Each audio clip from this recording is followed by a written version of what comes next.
জামায়াতকে নিয়ে নতুন বিরোধের মুখোমুখি হচ্ছে বিএনপি। স্বাধীনতা বিরোধী যুদ্ধাপরাধীদের এই রাজনৈতিক দলের সঙ্গে সম্পর্ক নিয়ে বিএনপির ভেতরে যেমন শুরু হয়েছে দ্বন্দ্ব অন্তকলহ, তেমনি বিএনপি যাদের সঙ্গে নির্বাচন প্রতিরোধের আন্দোলন করেছিল তাদের মধ্যে দেখা দিয়েছে মতদ্বৈততা। বিএনপির নেতৃত্বের একটি বড় অংশ জামায়াতকে নিয়ে আবার প্রকাশ্য আন্দোলনের পক্ষে। বিএনপির স্থায়ী কমিটির সভাতেও বিষয়টি নিয়ে আলোচনা হয়েছিল এবং সেই বৈঠকে মির্জা আব্বাস, গয়েশ্বর চন্দ্র রায় সহ স্থায়ী কমিটির একাধিক সদস্য জামায়াতের সঙ্গে প্রকাশ্য জোটের ব্যাপারে তাদের ইতিবাচক মনোভাবের কথা জানিয়েছিলেন। তারা বলছেন যে জামায়াত এবং বিএনপি একসাথে জোট অনেকটাই অর্থবহ ছিল এবং এটির ফলে জনসমর্থনের দিক থেকেও তারা একটি আস্থাশীল অবস্থার মধ্যে পৌঁছেছিলেন। কিন্তু 2018 নির্বাচনের পর আন্তর্জাতিক চাপে জামায়াতের সঙ্গে দূরত্ব তৈরি হয় বিএনপির। জামায়াত বিএনপির 20 দলীয় জোট কার্যত অকার্যকর হয়ে পড়ে। এখন আবার নতুন করে জামায়াতের সঙ্গে বিএনপির গাঁট ছড়া বাঁধতে চাইছে। এর পেছনে অন্যতম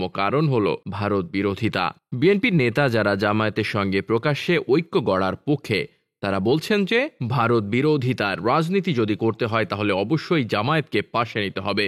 অন্যদিকে বিএনপির মহাসচিব মির্জা ফখরুল ইসলাম আলমগীর সহ নেতৃবৃন্দ জামায়াতের সঙ্গে প্রকাশ্য ঐক্যের বিরোধী। তারা বলছেন যে এর ফলে সাধারণ মানুষের মধ্যে এক ধরনের নেতিবাচক অবস্থা মনোভাব তৈরি হবে। বিএনপির মহাসচিব এটিও মনে করেন যে আন্তর্জাতিক পরিমণ্ডলের সমর্থন ছাড়া বিএনপির পক্ষে কখনোই মাথা তুলে দাঁড়ানো সম্ভব নয়, আর এ কারণেই জামায়াতের সঙ্গে প্রকাশ্যে ঐক্য করা হবে আত্মঘাতী। জামায়াতের সাথে ঐক্যের বিষয়টি নিয়ে এখন বিএনপির ঐক্যের মধ্যেও এক ধরনের টানাপোড়েন এবং বিভক্তি তৈরি হয়েছে। বিএনপির সঙ্গে যারা যুগপৎ আন্দোলন করেছিল সেই সমস্ত আন্দোলনকারী দলগুলোর মধ্যেও এ নিয়ে এক ধরনের বিভক্তি লক্ষ্য করা যাচ্ছে। তাদের মধ্যে কেউ কেউ মনে করছে যদি জামায়াতকে নিয়ে আন্দোলন করা যায় তাহলে আন্দোলনের গতি হবে এবং শক্তিশালী হবে।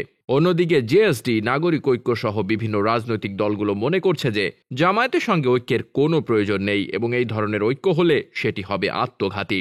গতকাল 12 দলীয় জোট এবং এলডিপির সঙ্গে বিএনপি বৈঠক করে। এই বৈঠকে জামায়াত প্রসঙ্গটি সামনে এসেছে। 12 দলীয় জোটের মধ্যে থেকে অনেকেই জামায়াতের সঙ্গে নতুন করে সম্পর্ক তৈরি করার জন্য দাবি তুলেছেন। তারা বলেছেন যে জামায়াতকে ছাড়া জোটে যে অন্যান্য দলগুলো আছে সেগুলো শক্তিশালী নয় এবং আন্দোলন গড়ে তোলার জন্য যে কর্মী সমর্থক এবং কৌশলগত অবস্থান সেটি তৈরি করতে পারে না। এ কারণেই তারা জামায়াতকে পাশে পেতে চায়। তবে অন্যান্য রাজনৈতিক দল যারা বিএনপির সঙ্গে অভিন্ন ইস্যুটিতে আন্দোলন করছে তারা মনে করছে যে জামায়াতকে প্রকাশ্য রাজনীতি করতে দেওয়া এখন উচিত নয়। এ নিয়ে এখনো দ্বন্দ্ব রয়েছে। তবে বিএনপির একজন শীর্ষ নেতা বলেছেন ধাপে ধাপে তারা সমমনা সব রাজনৈতিক দলগুলোর সঙ্গে আবার বৈঠক করবে এবং এই সমস্ত বৈঠকের মধ্য দিয়ে তারা একটি চূড়ান্ত সিদ্ধান্তে আসবে।